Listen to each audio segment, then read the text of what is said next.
My wife and I have been married now 4 years and together for 7.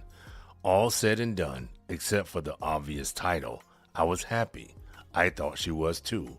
We just moved into our new house together and we're planning to have our first child later this year. To get down to it, a week ago was her birthday, and I noticed a guy she had been friends with was messaging her on Instagram, and I assumed it was just sort of happy birthday, etc.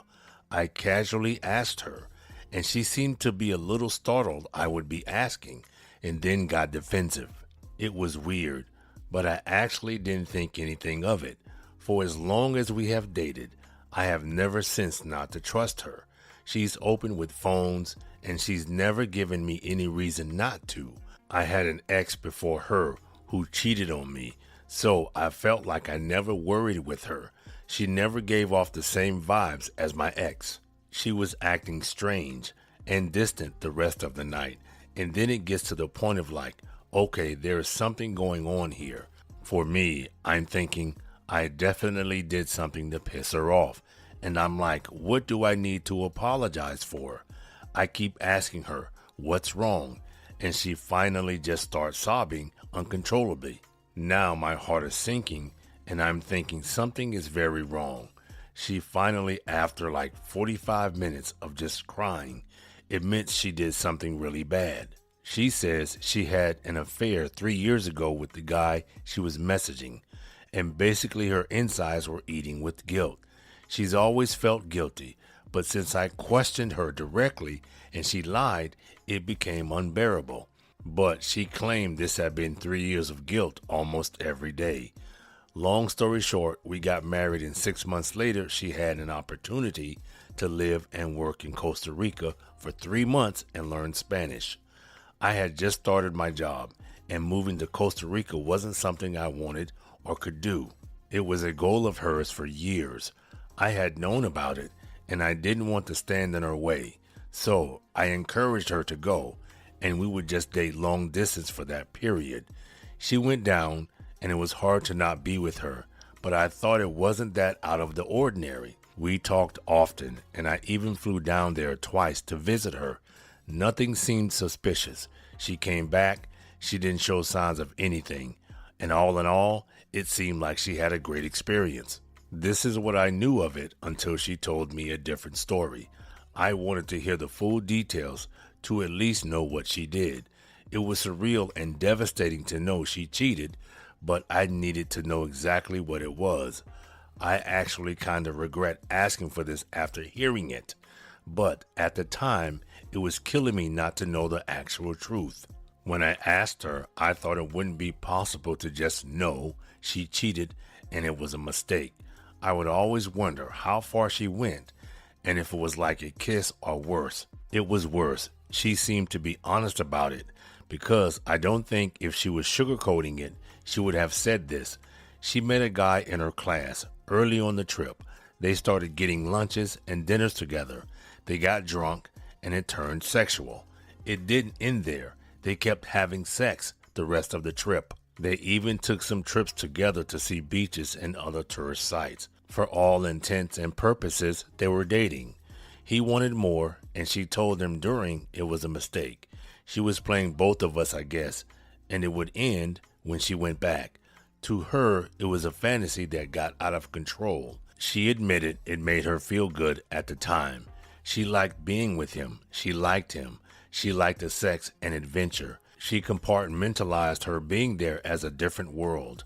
And even though she knew it was terrible, she kept doing it. She didn't want to be with him. She wanted to stay with me. But she never made a serious effort to end the affair while she was there. She cut him off almost completely at the end of the trip. She showed me her phone and messages, and they seem to support that story, and nothing is deleted. I am stunned. It sounds almost psychopathic. How could she live 2 lives like that? I'm really angry, as I trusted her on this trip, and I'm sitting at home working, and she's on the beach with some guy. She didn't even make it 6 months of marriage. I'm venting, but it's unbelievable that she did this. We have been non-stop arguing and just rounds of craziness the entire past week. She wants to do everything she can to fix it, and it seems genuine, but at the same time, it's hard to even recognize her. I haven't been able to work in a week, as every 15 minutes, images of them together flash through my head and I feel sick. I feel like I'm having Stockholm Syndrome though, because she is still with me and we live together. When she explains it and cries and apologizes, I want to believe her and I actually see her side. Then, when I'm away from her, I get angry again. It's like a vicious cycle. I feel like I'm walking around in a daze. She has got us a marriage counselor and wants to start going to meetings. I do think she really does regret it, but at the same time, I feel like I've been totally played a fool. I don't see how she respects me or cares about me if she did that. It's been 3 years ago. Also makes it hard, since it feels like the past 3 years are a lie. It also makes it hard because we both have a lot of admittedly sunk costs.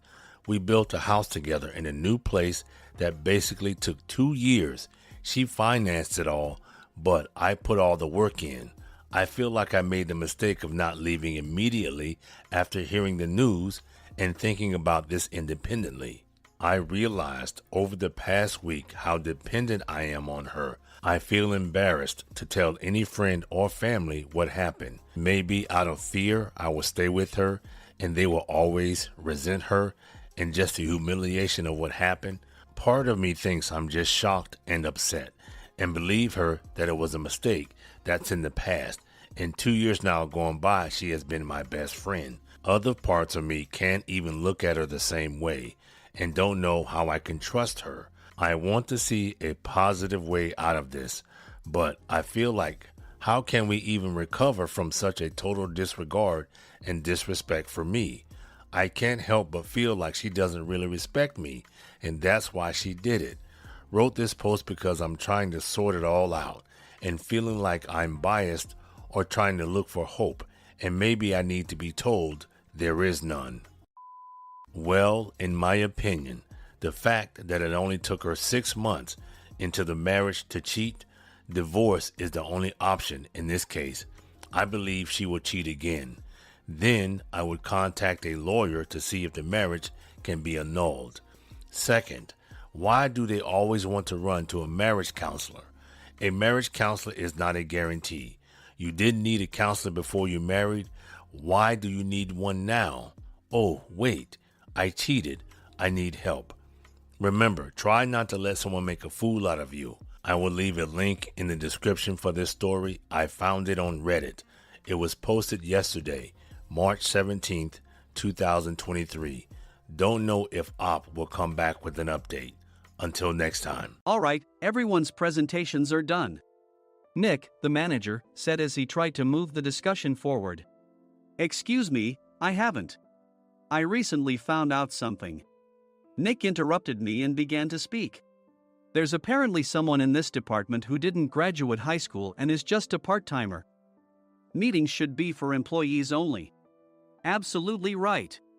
His lackey, Mike, of course, agreed with Nick. I'm leaving. After leaving the meeting room, I started to shut down my computer. I noticed that an email had arrived, not in my personal inbox, but in the company's shared email.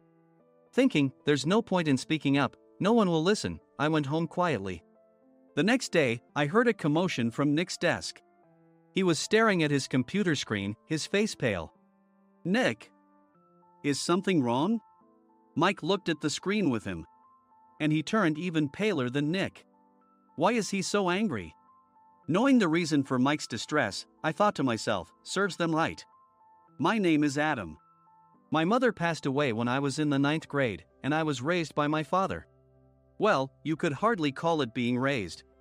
After my mother passed, my father changed. He drowned his sorrows in alcohol, and though he still went to work, he squandered our living expenses on horse racing.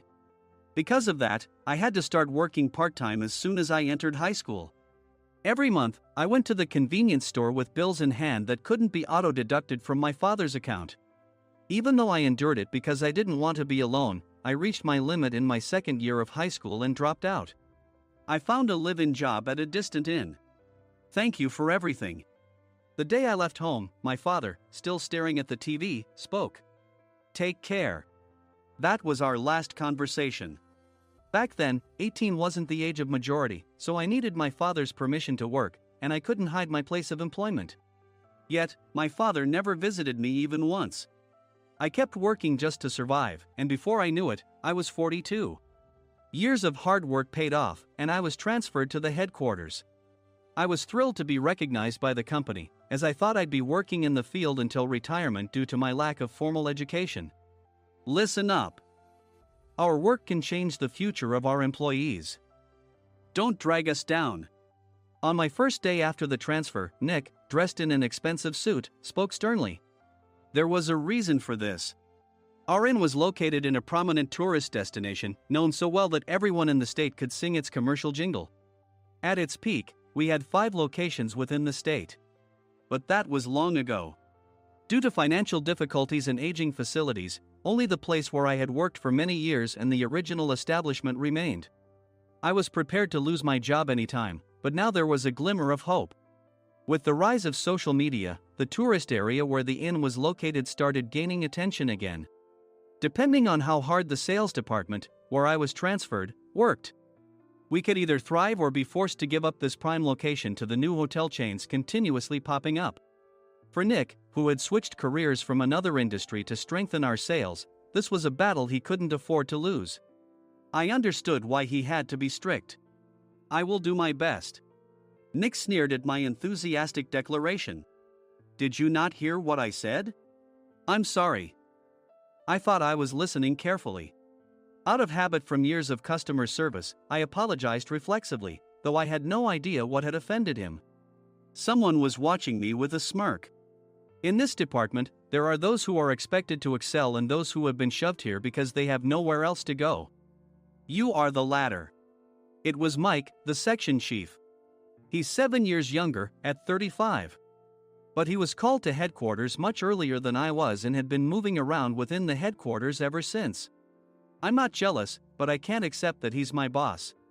Graduating from a prestigious university, he has an unusually high pride and caused many problems as a newbie, making things very difficult for me when I was the front desk leader. When I found out Mike was transferred to the sales department a month before me, I was disheartened. Mike is right.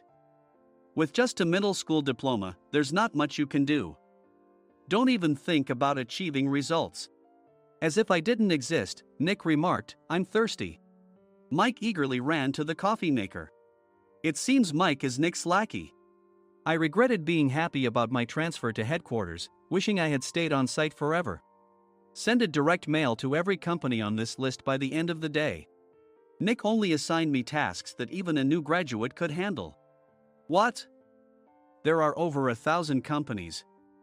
You want me to send to all of them by today? Yes, if you and your fellow misfits split the work, even those with nowhere else to go should finish by today. I glanced at the employees typing away expressionlessly. They were worn out from customer service, only thinking about leaving on time, or were women reassigned after having children, with zero motivation for work. Even Sam, a new graduate from the same university as Mike, who was supposed to be among the expected achievers, had no enthusiasm for the job, having joined the company wanting to do customer service. "I don't care what they say, I plan to quit any time," he said. Only Nick and Mike were highly motivated, making all the decisions between the two of them. I originally only wanted to work at the inn to survive and had no particular attachment to this job. I swallowed my words, thinking I had no right to reprimand them. About a month after the transfer, Nick told us with a frustrated look. To commemorate the 50th anniversary, we've decided to create a plan exclusive for one group per day. Originally, Mike and I were supposed to come up with it, but our president, Mr. Thompson, insists on hearing everyone's opinions. So, you all get a chance. As Nick explained, Mike began handing out prints. Make sure not to embarrass Nick. If your ideas are half-baked, you'll have to redo them. It seemed that they had printed his handwritten notes by Mr. Thompson, which included several questions and a section for free responses. It made sense why Nick had to seek our input, given that all responses had to be submitted to Mr. Thompson. We were given a week to think about it, and a meeting was scheduled to compile our ideas. My plan is to let guests enjoy both the old and modern America. Nick began the presentations. Guests would watch a master confectioner at a nearby traditional sweet shop make sweets in front of them. The welcome drink would be premium tea in a bottle. Nick's plan was certainly attractive. After his presentation, Nick called on us to present in the order we were seated. Just as I stood up for my turn. All right, everyone's presentations are done. Excuse me, I haven't. I recently found out something. Nick interrupted me. There's someone in this department who didn't graduate high school and is just a part-timer. He was likely talking about me. I joined the company as a part-timer and was made a full-time employee when I turned 20. That was 20 years ago, so Nick and Mike probably had no chance to know until recently. Meetings should be for employees only. Absolutely right. After that, Nick kept creating opportunities to solicit everyone's opinions, purposefully excluding me from speaking. The meeting unexpectedly heated up and went past the scheduled end time. A few people asked to leave, and the discussion continued with the remaining few. Still here? Normally, you'd leave in that situation. Though I had no attachment to the job initially, hearing kind words from customers made me want to make them happier. For someone like me, with nowhere to go, the inn was my home and customer service was my life. I felt pathetic about my current self. I'm leaving. I left the conference room and started shutting down my computer. I noticed an email had arrived, not in my personal inbox, but in the company's shared email. Thinking no one would listen to what I had to say anyway, I quietly went home. The next day, while preparing the DM as instructed, I heard a commotion from Nick's desk. In his haste to stand up, he hit his knee on the desk. He stared at his computer screen, his face pale. Nick! What's wrong? Mike, thinking he should be the first to rush over, approached Nick while still wearing his coat. He peered at the screen with Nick. And he turned even paler than Nick. Why is he so angry? Who is responsible for this company? Nick, more irritated than ever, asked, and Mike answered without checking. Probably Sam. Sam wasn't there because he was attending a morning training session for new hires. Nick gave up on getting angry and returned his gaze to the screen. They were looking at an email that arrived right after the end of the working day yesterday. Apparently, no one, including me, had checked it before leaving. The email was from a large company that used us for their annual employee trips. The president and executives of that company also frequently used our services personally. President of the company, Mr. Mason himself had declared that neither he nor his company would ever use our services again. Well, some companies cancel their employee trips or stop using our services due to financial struggles. Let's just move on. Mike kept wiping the sweat from his forehead with a handkerchief. Knowing why Mike was so agitated, I quietly watched their interaction. Do you know how much revenue we get from that company? We can find other guests to fill the rooms, but we'll lose the banquet costs, gift shop revenue, rental car fees, and more. Moreover, the gifts were supposed to be prepared by the traditional confectionery shop involved in Nick's proposed plan. If it's known that we incurred such a huge loss at this critical time, Nick's position in the company would be jeopardized. Nick took a deep breath, seemingly trying to calm himself. All right, Mike. Go to New York right now and apologize to Mr. Mason. What? You're coming with me, right? I have urgent work to do. I trust you, which is why I'm entrusting this to you. Please. Mike, believing Nick's sincerity, agreed with a determined look on his face, saying, yes. That's Nick for you. Even if Mike went to apologize, Nick would shift all the blame onto him if the client didn't change their mind. Well, it was Mike's fault to begin with, so it served him right. About 3 hours later, Sam answered a call from somewhere and repeatedly apologized, saying, I'm very sorry. Everyone watched to see what was happening. After ending the call, he informed Nick with a weary tone. When Mike arrived at the client's company, he only made things worse, further infuriating Mr. Mason. He was demanding, get his boss here immediately. It was no wonder Sam was exhausted, dealing with such a call right after returning from training. What is that idiot doing? All right, Adam, you're coming with me. If sacrificing Mike didn't work, then I must be next. Normally, I'd want to refuse at all costs, but I saw an opportunity in this situation. If I can be of assistance, I'd be happy to join you. I obediently followed Nick, and we flew to New York. When we introduced ourselves at the reception, it became clear how serious the situation was, as the receptionist personally escorted us to the president's office. Angry voices leaked through the door, making both Nick and me uneasy. "Excuse me. I'm Nick, the supervisor. I understand my subordinate has caused you trouble, and I deeply apologize." Nick, with his experience in the corporate world, knew enough to offer an apology before excuses. However, his customer service skills left much to be desired. I sighed as I saw Mike trembling like a small dog in the corner of the room. "What kind of training are you giving your subordinates?" Mr. Mason glared at Nick with a red face. The intensity of his gaze made even Nick take a step back. Regrettably, I joined this company only 2 years ago and was unaware of Mike's issues. I should have identified his shortcomings sooner. Indeed, I should have realized sooner. No sensible person would come to apologize and then give a lengthy presentation on the drawbacks of not using their in. Nick froze, his mouth slightly open. Suspecting the worst, I picked up the documents that had fallen to the floor. It seemed Mike hastily prepared these documents on the plane, listing the disadvantages. Disadvantage 1: if you change the venue for the company trip, employees might suspect it's for cost-cutting reasons, leading to a negative impression. Reading it aloud half-jokingly, Nick snatched the papers from my hand and checked the contents with a furious expression. Among the stack of documents was a receipt from a nearby convenience store's copy machine. I felt a pang of dread, hoping he hadn't shown the receipt as well. What do you think he said when I asked what kind of nerve he had to do this? I'm very sorry." Faced with the dire situation, Nick must have thought there was nothing left to do but apologize. In a voice smaller than I'd ever heard from him, he uttered words of apology.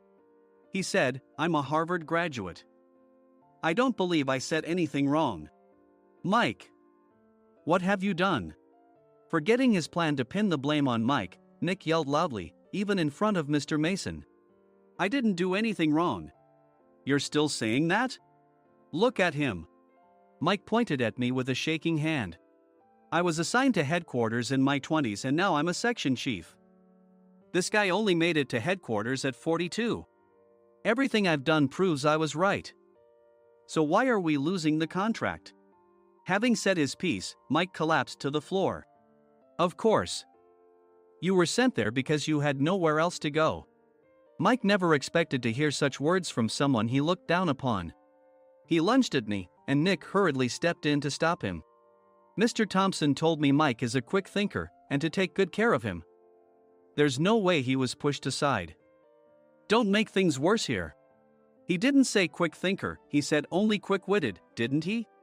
I don't remember that part." I recalled the many troubles Mike caused when he was a newbie. When Mike was on the front line, his pride was so high that he never apologized to customers. Customer service, especially in our job, doesn't work alone. It brings both good and bad situations. If the front staff or housekeepers made mistakes, or the cleaning company didn't properly clean a room, one had to apologize to the customers regardless of personal fault.